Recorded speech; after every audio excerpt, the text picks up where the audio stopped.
Paul Skill, author of The Real Estate Revolution. And we're very, very happy to have you on the program here. So we'll just jump right in. And hey, first of all, thank you for making the time, Patrick. And where are you calling from today? I'm just south of Boston, Norwell, Massachusetts. I've lived Excellent. in Massachusetts the last 30 years. My wife's from here, and I've got four adult kids that grew up here. I grew up in the Midwest, though, so Uh-huh. I've been across America, seen a few things, and I've been in the real estate and mortgage and finance business for 40 plus years. So There we that's go. kind of summed up in the book, um, life lessons of what to look for and what to look out for. There we go. And you are the author of Real Estate Revolution. Can you jump right into that? That's fantastic here. Well, What can yeah, you? Yeah, yeah. it's a book. It focuses on a lot of different aspects of real estate, whether it be purchasing real estate or if you look at the 250th anniversary of America, Hmm. you look at the revolution. If I asked you what the revolution of America was about, what would you say that was about? I would say that was about throwing off tyranny that we didn't want. I think that's what I'd say in a nutshell. There's a lot of that, and it's been marketed a lot of different ways, whether it be throwing off tyranny, from Hmm. England, or the taxes, the tea tax, especially in Boston, which is so rich in history, Hmm. But I think one thing that's overlooked and not really mentioned very much, but it may have been the biggest real estate deal ever. When you look at America Uh-huh. and the way it was founded, and you look at other real estate acquisitions that are going around the world, whether it be Venezuela or Ukraine or whatever, you know, real estate Okay. has always been the bedrock of, what people need, what people want, what people aspire to, because, it's where they live, it's how they make a living, it's who you surround yourself with. So a lot of that is encompassed in the book, Hmm. but it's really focused on home buyers and home sellers and the changes that are going on. And especially with your expertise in AI, you understand this with AI Hmm. and sustainability and real estate, how it all folds together. And 2026 is a really important year. And that's why I think it's important to share what we've learned. Hmm. People like yourself and myself that have been around and not really influenced by AI. We're able to use Hmm. our own brain. God only knows how much we've been brainwashed, but I think it's important to share and do it in an economic way. And that's a big part of Okay. what the book's about. So you started life growing up on a 1,000-acre farm, and what actually sparked your book? What was the light bulb moment for you when you decided, hey, this needs to be written? What was the tipping point for you? Well, I've been writing it for 40 years, Bill. To Okay. be honest, I went to graduate school in Madison, Wisconsin, and my master's thesis was on land usage, and Hmm. really how a city is structured and built. And with AI and with robotics now, I think people really have to question how American, and even you look at the European cities, and what I think a lot of people don't realize is that a lot of these cities are already dead and they don't know it because In what way? the way their infrastructure is set up. I mean, even Boston, one of the greatest cities in America, or New York. You look at when the pandemic came around, and there's garbage everywhere, there's rats everywhere, and you look at the educational system of some cities like South Chicago that are totally destroyed, and they're burdened by these huge pensions, and all Hmm. that with an AI robotically assisted city can be eliminated. A lot of those overhead costs, and you can't fix something that's broke. You're going to spend too much time nickeling and diming it when you can start over with a new sustainable city that's structured in such a way that you're not inhibited by all these old taxes and tariffs and excise taxes. If you spent it on building a sustainable city, that's what chapter 10 in the book is about. Wow. All right. This is really revolutionary stuff here. Now, you talk about fiduciary responsibility in a strong way. It's a moral line in the sand. When did that all become personal for you? Uh, Well, for one yeah. thing, it's the law. It's my law. But Okay. if you look at America and capitalism, it's make as much as you can, forget about the cost to society, forget a cost, the cost to humanity. It's how can I make the most money? So that's capitalism. And people compare that to communism. But my point from a fiduciary standpoint, and this is critical part of the book, Okay. and that's why I guess, you look at George Washington. A lot of people don't understand that George Washington used to fight for Britain, when they Yes. first started out, and he switched sides. And I'm not switching sides. I've always worked a lot with buyers, whether it be on the mortgage side or the real estate side, because in real estate, as you know, being a real estate person, commercial guy, that a lot of the power lists with the listing agent, and that's a big part of the book is the lawsuit that the National Association of Realtors has been a part of in Kansas City, Burnett versus the National Association of Realtors. Hmm. And a lot of it centers around fiduciary responsibility. And my definition of realtor or of fiduciary responsibility is you take care of your client's financial interest. Right. And when you look at what the National Association of Realtors, initially they lost and now they're appealing it. And that's, again, so important for home buyers and sellers right now.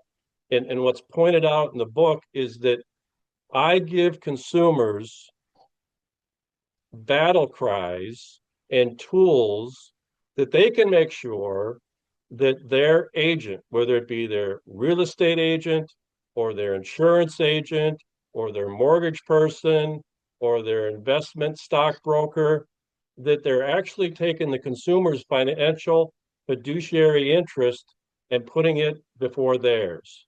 And I think if you look across America, across the world, Hmm. that very few people talk about that. And if consumers stood up, and I really believe that's what the judge in the National Association of Realtor lawsuit is saying, is that what has been happening may be right or wrong as far as what a commission for a real estate agent consists of.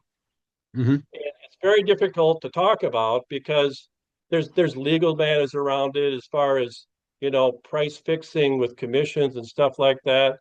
And I guess, the disclosures all over the book is there's no standard commissions, but you Right. got to understand how commissions work and what this ruling does to change that dynamic. And realtors may still make what they're making. But my position is I have an associate that I'm working with in London. Hmm. The average commission to sell a house, to buy and sell a house in London is 1.7%. You look at what the average commission, according to the National Association of Realtors, is in America is about 5.5%. Sure. So the market will determine it. But what this lawsuit was indicating was that the National Association of Realtors had a artificial barrier up that kept commissions high. And I so see. you understand how it is, and it Hmm. is complicated. And again, it's spelled out in the book, but it used to be when I started 40 years ago that really both realtors worked for the seller because that's where the commission was. Yeah. And so half the commission went to the listing agent and half the commission went to the buyer's agent, but the buyer's agent was a sub agent of the listing agent. So their Okay. fiduciary responsibility was with the seller, that Hmm. they were responsible for getting the seller the most amount of money. And the big sea change is that with this new NAR rule now, that Hmm. instead of the listing agent listing for, let's say, 6% or 5% commission, um, now they're able to list it for like 3%, but the buyer is responsible for paying for the buyer's agency commission. And when you got Right. home ownership, and this is the tsunami, Bill, that Hmm. one of the main messages out there. I've never been Hmm. sued in my life. Right. And I always tell my people that work for me that, the best thing to do is to avoid a problem. And that's one of the main reasons for the book is so that consumers can be educated. Because when they go out there and when a buyer goes out there, these new buyers that are under 40 years old, they are going into a meat grinder that they have no idea what's coming because there's sharks everywhere in the water and these consumers are uneducated. And who out there, name one person that's out there educating young buyers, home buyers, on what Hmm. to look out for when they go into the shark tank. Because Hmm. there's plenty of sharks in there, and I can guarantee you that the person buying the house is going to be the least knowledgeable because they are going to come up against the buyer's agent, the listing agent, the buyer's broker, the listing broker, the mortgage broker, the insurance agent.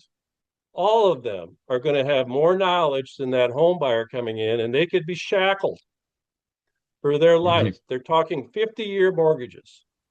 I mean, that's Yeah. coming out Yep. for a solution. And Hmm. that's really what the book points out is there's different ways to do that Hmm.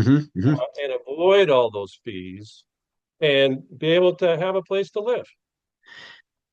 Pat, what surprised you most while you were writing this book? What really hit you the hardest as you were putting this together? Um, Well, when you look at the solutions proposed, you okay. know, and again, like I say, a lot of it boils down to fiduciary responsibility. You can sit around and say nothing, okay, but then you're really ignoring your fiduciary responsibility. And Right. that's Hmm. what's most shocking is on a lot of things that it doesn't Hmm. get out there, and a lot of news that gets out there only benefits the people on top. When you really understand it, when you really understand what's in an interest rate and who's making money off of that, and you look at these young kids under the age of 40 and they can't afford a house and they can't afford to start a family. And you talk about sustainability, you know, I think a lot Hmm. of people hear that word and the red flags go up one side or the other. And my Hmm. position from a sustainability standpoint is, that we're leaving something for our children, a planet and a system that can be sustained. And don't go off the rail. When you talk Hmm. about sustainability, again, I think Yeah. there's 5 or 6 or 7 different parts of that. A lot of people go right to energy, and I think Hmm. energy is only 10% from a sustainability standpoint. you know you have pollution, and a lot they go on to the carbon capture and stuff like that, things you can't see. So I think it's important to separate what's political versus reality, and that's the Okay. discussion because there's not right answers, and a lot of the book is getting Yeah. people to ask the right questions, you know Okay. from a Hmm. lot of different people. And the other thing is a lot of people depend on AI. And what I say is don't depend on AI. Number Hmm. one, when you're buying a house, is always consult a real attorney. Okay. They're really your buffer because they have a fiduciary responsibility to protect you. And they know Hmm. where all the bodies are buried. So that's one protection you have. But it's important be knowledgeable on the overall scheme so that you can protect yourself. And Right. again, for a lot of people, it's the biggest investment in their life. So, Right. not to Hmm. mention location or condition or things like that. But with AI coming out, a lot of AI is trained on Reddit, which is people's opinion. And Hmm. what's happened the past 50 years really has very little to do with what's going to happen for the next 10 years. Because a lot of people now, and you hear this in the, kind of around the edges, but we could be entering a place of deflation. Yeah. No one in our lifetime has experienced deflation in the housing market, or the labor market, or Hmm. God forbid, the mortgage market. Does Hmm. it really cost, if the rate's 6%, if you eliminated all the middlemen, could you take that 6% rate and shrink it down to 3%? In the book, I outline how that can be done. Wow. Okay. Is that the chapter say that makes people the most uncomfortable, or industry professionals the most uncomfortable, you think, if they were to read this book? I mean, this is important stuff you're putting out there, and I believe it should have been said a long time ago, and you are doing it right now. So what chapter, what concepts in there are making people the most uncomfortable here, making them look at themselves in the mirror? Well, it's just really being released right now, Bill. Yeah. Okay. And that's why I appreciate your broadcast and your time, and Yeah. again, you're knowledgeable. You Well, know, but sure. I'm sure I'm going to get a lot of flack for it. Just the same as when George Washington switched from fighting for Britain to fight for America. I'm sure he got flack for it. I mean, Yeah. everybody in politics gets flack for that, but it comes to speaking to the truth and fiduciary, Mhm. responsibility. It's important. Yeah. Do you feel that's the essence of your book? That nobody is talking about fiduciary responsibility for the young buyers. Well, you know, there's a reason why, because Mhm. 70% of the realtors in America didn't sell a house last year, so they Mhm. are hungry. So if you think that they're going to explain this to people so that they can't collect their commissions, I think that's, like you say, that's the lawsuits that I'm trying to avoid for everybody. Because if you have an educated consumer, some of them are going to want to have a person there all the time and pay them that commission and get the commission from the seller. But if you're a first time buyer and you're trying to scrape up the down payment, and now you got to come up with an extra $20,000 because you signed a buyer agency agreement to get into an open house that you didn't know what you were signing. Now you're in a lot of trouble. And when that comes to fruition, and that 30-year-old goes to their parents and says, "Hey, this real estate company is trying to stick me with this $20,000 bill." People that are going to make out are the attorneys. You know, Yeah. you know what's coming. I know Yeah. what's coming. And that's, like I say, one of the big impetuses of the book is to say, hey, America, just ask the right questions. And yes, use AI, Hmm. but Hmm. always check it with your realtor, always check it with your professional, and remember how that person is making their money because Yes. they are highly trained. Realtors train all day on how to sell, sell, sell. But as I mentioned before, how many people are training consumers to fight back and ask the right questions? And so for Hmm. $10, you can go on to realestaterevolution.org right now, and it's a tell-all. I call it it's the Big Short meets rich Yeah. dad poor dad, because Nice. just like the Big Short that happened with the last crash, this could be very similar in different ways. Hmm. Hmm. So, what do you see in the next, say, 2 to 3 years, and then maybe look out to 10 years? What do you see happening in real estate, as far as traditional commission structures? And what do you see in the industry as a whole? Well, I think the free market will take its place. And again, maybe 5, 6% commissions are maybe that's a market rate because people, there's a lot of different things. But it used to be that people, realtors had to spend money on newspaper ads Mm, and magazine ads and printing all the paper. But now, if if the internet provides the information on what listings are available. And AI comes out with information on an appraised value. Again, it can all be very helpful, but hmm. everybody's got to be playing, with the same deck of cards from that standpoint. Okay. Do you feel it is the technology that's really putting an impetus to change here? Well, hopefully, Hmm. because it shouldn't cost, average cost right now to buy and sell a house in Massachusetts is about $70,000. $70,000 when you go through all the hoops. But if you look at a land contract, okay, where you got a buyer and a seller, um, and the seller holds the note, you don't need private mortgage insurance. You don't necessarily, and again, I always recommend an appraisal, but if it's between two people, you can eliminate the vast majority of that $70,000. You can take it down to less than a couple $1,000s to do a land contract, and it accomplishes the same thing. So that's just an example of what's out there. But Hmm. that's going to be happening to a lot of different things if it's rolled out in a place where everybody gets a fair deal.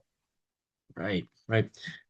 Now, you described what's happening kind of behind the scenes, in the real estate industry in this country.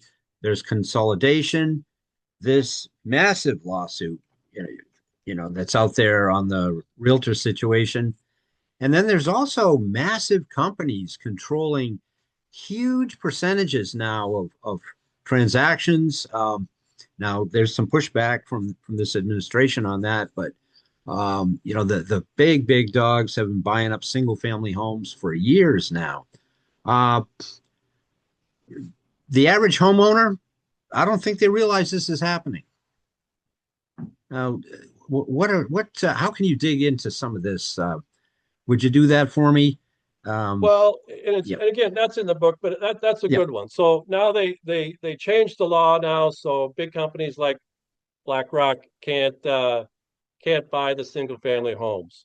What would have been better if they would have said that BlackRock has to sell everything that they own. That would Hmm. bring property into the market. Again, the 50-year mortgage, come on. That's the worst idea I've ever heard of. Portable mortgages, yeah, maybe. I don't think so. There are a lot of good government programs in Massachusetts. So if you go to mass savings.com, I believe is the website. There's a couple different financial websites out of there, but a lot Hmm. of it um, is it just makes the bankers richer, to be honest with you. It's not shrinking the margins. I just read Hmm. that like Goldman Sachs now to take care of all their government requirements, their underwriting requirements to make sure they're in compliance. AI is taking care of all that. So to sell mortgages on the secondary market becomes less and less expensive to do, but they're Hmm. not shrinking their margin. And that all is reflected in the interest rate. So that interest rate is manipulated quite a bit. But a lot of it is to keep Wall Street in play. And that's what I'm saying. Again, my example back to the land contract is Okay. you don't really need Wall Street for that. And Yeah. for Yeah. insurance and taxes, again, I break that all down in the book from the standpoint of your real estate taxes. What's Hmm. involved in your real estate tax bill. Again, a lot of it goes to schools and the local pensions and fire Hmm. department and police. You know, if we could mechanize our police force in our fire department, where we've got robots doing a lot of the work. They don't need a pension, so a Sure. lot of these costs can come down, and that's your real estate taxes. But Bill, Right. if I had to ask you, what are the top three things that you get from the federal government from your income tax bill? And again, we're about 36% now of our income Sure. goes to taxes. And we got in a revolution with Britain because we were at 3%. What are three things that you get from the federal government for your 36%? Well, I tell you, I know based on the Constitution that helped start this country, defense is simply defending our borders is the prime responsibility of the federal government. But beyond that, uh, I'm kind of scratching my head. So, um, yeah, I mean, these are such important questions you're asking here. Um, yeah, uh, So that's a good one. 170 billion. 170 billion we're going to spend this year on protecting our borders. uh-huh. Okay? And in the book, in my sustainable city scenario, Hmm. is we can build a city for 5 billion. We can build a city for 5 billion that's sustainable with very little tax overhead. Yes. With Optimus, with AI, and with the structure of the city. You look at snow plows and road maintenance. If you have if I mean it's a lot of Hmm. things that Elon Musk has already lined up, but people need to take action on it. Cities Yes. and states and the federal government needs to take action on it, because my point that I made at the beginning is a lot of these cities are already dead. It's going to cost 10 times as much to fix these broken cities than to go outside of the cities in a rural area and build new. You can build new with this money instead of spending all this money, Hmm. 1.5 trillion on defense.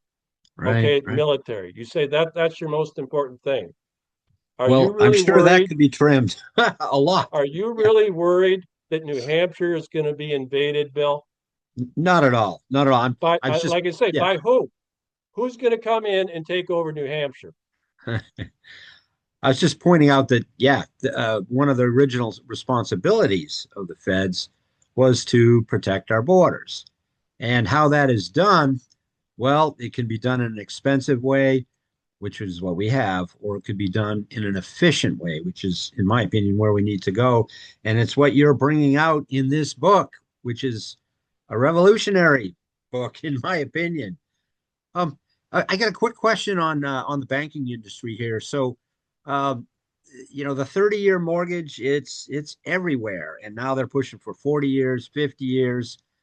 A long time ago, uh, we had a lot more lines of credit available for farmers, entrepreneurs starting out, and we didn't see these really banker friendly mortgages controlling the entire industry. Um, so I know there's room for improvement here.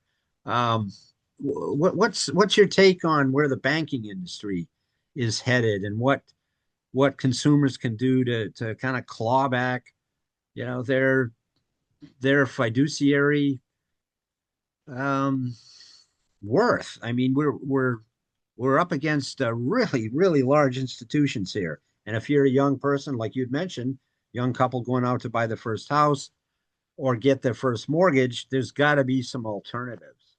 So, yeah. Well, And in our, and I point that out, mhm, Bill, and yep. that's one of the most revolutionary things. And what I propose is you got to take care of people's needs. You have needs and wants. I talk about needs and wants and borders. You Hmm. know, Hmm. um, you know, and not everybody should own real estate, because with owning real estate comes responsibility. And Mm, when you take on that responsibility to build a community, there's value there. But you just can't let people come in and move into your house and start eating your food when it's something that you've worked for your whole life. I mean, they draw the line. It's nice when you're spending someone else's money, you know, but we are a nation of laws. But ways to eliminate this, another one is, title mhm. insurance. Okay, this is not rocket science. Yeah. We have satellites that can outline every building, every lot line in the United States. It could be digitized. So you don't need to send a surveyor out there, spend $5,000 for a survey, because if you just look at the aerial and the LiDAR, all that could be done with AI. So you eliminate the title insurance, you eliminate the survey, and from a financial standpoint, to get back from your question, what I propose Hmm. is a bucket of money for owner occupied mortgages at 3%.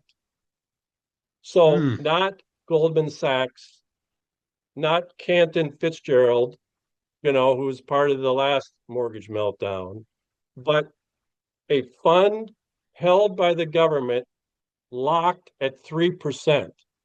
And anybody that wants an owner occupied property can dip into this bucket at 3%. And it's all done digital. It's not rocket science. When I started, when I moved to Boston in 1997, I worked for PHH Mortgage, which was right. part of uh, a company that's owned by some of the largest real estate companies in the country. And we did the automated underwriting. So instead of collecting all the paperwork and, you know, we collected here and we underwrote it, in a different city. And a lot of people pushed back on that, saying, oh, it's got to be personal. We always do it the old way. My point is all that is automated right now. The Right. government already knows your tax returns. The government really already knows what's in your bank statement. All that is electronic. And AI can read that so that when they underwrite your mortgage, they know 97% of the mortgages out there, how they're going to perform for the life of that mortgage. So if it was locked at 3%, not through some mortgage company, not through some bank, but there's a fund that's locked at 3% for life, that stabilizes the economy. And then, you have inflation at like 3%. So ideally, at 3%, you can pay down that mortgage, not over 30 years, not over 50 years, but what if you could pay it down in 15 years? This Sure. thing that you have to have a mortgage your whole life is what we've been programmed to. But again, you look at when the pilgrims come over here, how much time did the Native Americans, how much time and money did the Native Americans spend on their housing?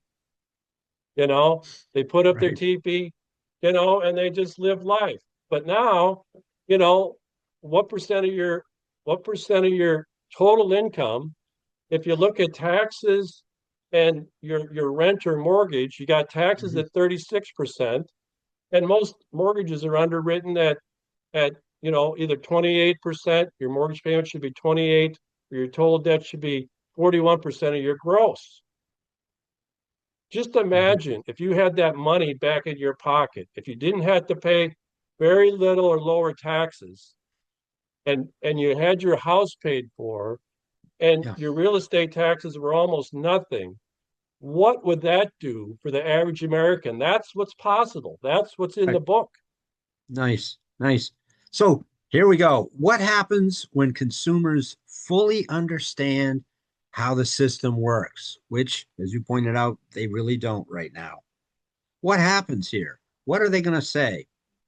Well, hopefully they can defend themselves because, Bill, as far as the real estate deal, it's timing, location, location, location, you know, um, just to be aware of what's out there. But I think, again, what, the first chapter in the book talks about the Johari window. Okay. Johari window is uh, discusses all the knowledge in the universe. and there's four buckets of knowledge. The first bucket is you know what you know. Okay, 2 plus 2 is 4. 4 plus 4 is 8. That's one bucket. You know what you know. Second bucket is you know what you don't know. Okay, pi r squared. What's that? I know it's out there, but I know I don't know the answer. So those are two buckets. The third bucket is there's things that you don't know that you know. Like I don't know how my breathing works or my heartbeat works, but I know it works. I don't know how it works, but I know that it's happening. And then the fourth bucket is things that you don't know that you don't know. Right. Okay. Right. And that's what the book is about, is to bring things up. They said, I never thought about that before, because you talk about, oh, location, location, location. Okay. For in Boston, oh, I want to be downtown. I want to be here. I want to be there, and I'm Hmm. saying that's all changing now. So when you talk about location, location, location, if your in-house robot does your education, okay, instead of going to the school, a lot of people choose their house because they want the best schools. That was one of my top criteria. Sure. But what if schools don't matter? What if Harvard doesn't matter anymore? Because Harvard used to, in theory, now we're finding out it's not true, that they are a big depository of knowledge, or MIT, or a lot of the universities. Now you've got a robot in your house that's smarter than anybody else.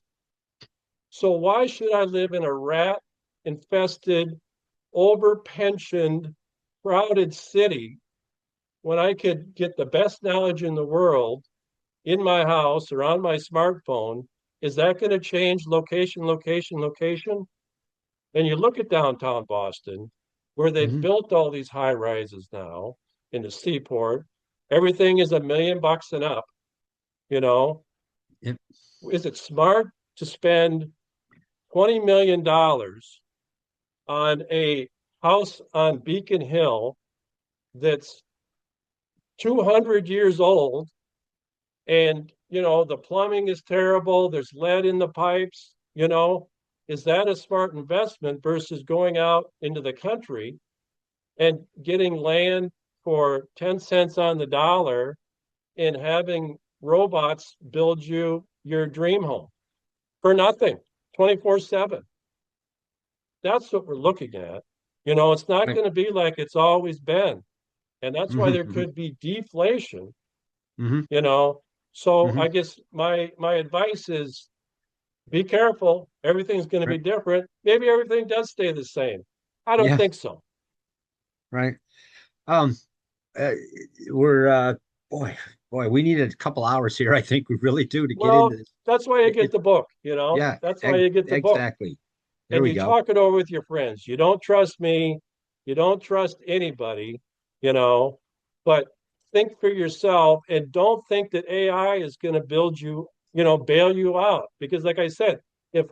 if AI is built on, 25% Reddit, who now we're finding out is controlled by some sketchy, you know, Yeah. information, and God forbid, being a realtor, that if you depended on what's discussed in the bar rooms and Thanksgiving dinner, where people are getting their information, it's bad information.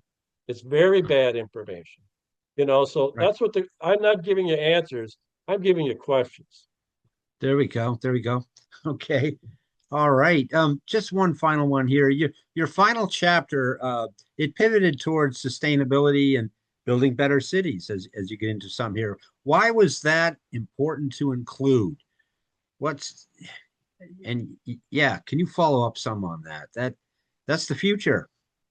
Well, there is some answers in there, I believe. When you look at the first 9 chapters and understand what's going on with AI and everything we've been talking about on this call, you know, that there is an answer, and and there's plenty of money.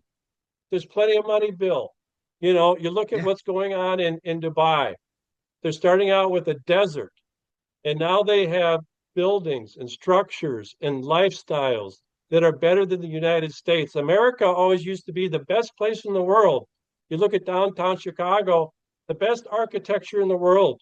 When I was born and the Sears Tower was there, it was the tallest building in the world.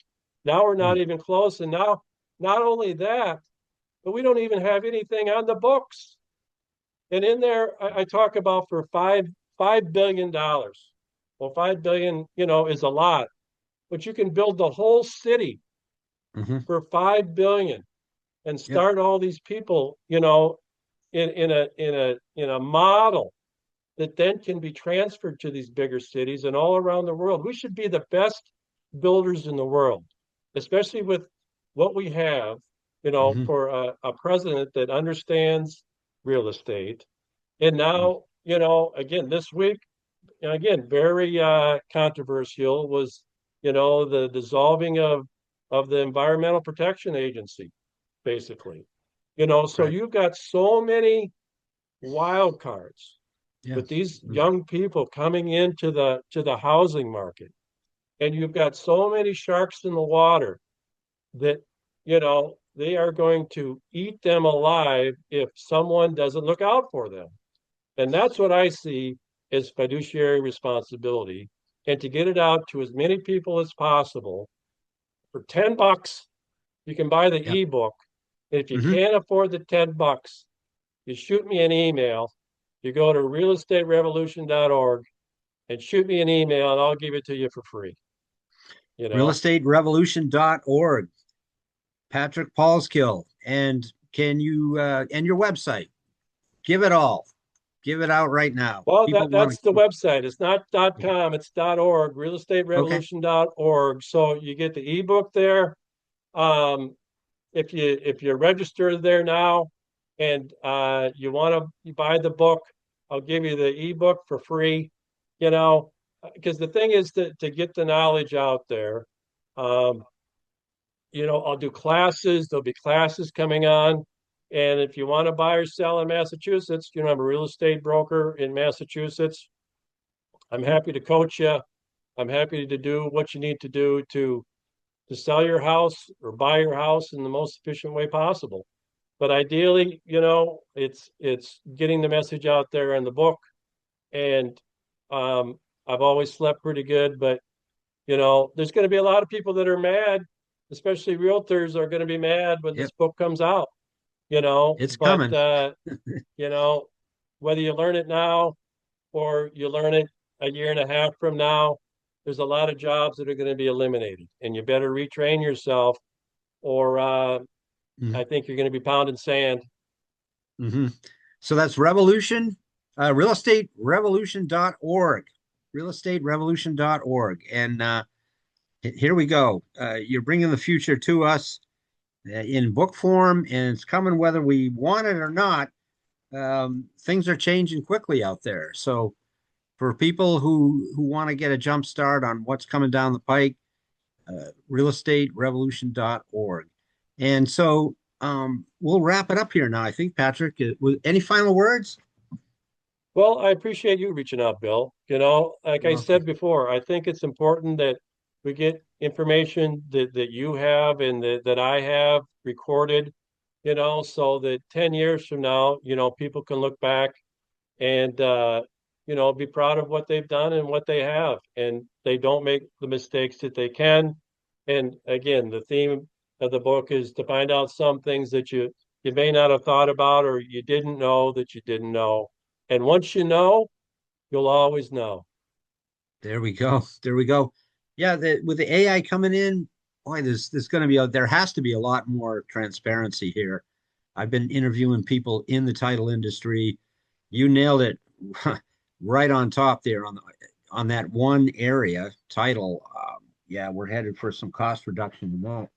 And I feel like you and I see trends that are coming this way: the AI integration, costs going down, and the transparency going up. And but your approach here with rebuilding new cities, well, this is just what we need to hear. I mean, America needs in my opinion, to kind of grab grab ourselves by our guts and get back to where we used to be, able to take chances, especially with technology and making sure everybody has access to it instead of just the people on top. Um, anyways, it's a good time to be alive, I think. So, Well, especially to be alive in New Hampshire. I mean, New oh, Hampshire already has a great tax structure and it's gorgeous. It's gorgeous up there.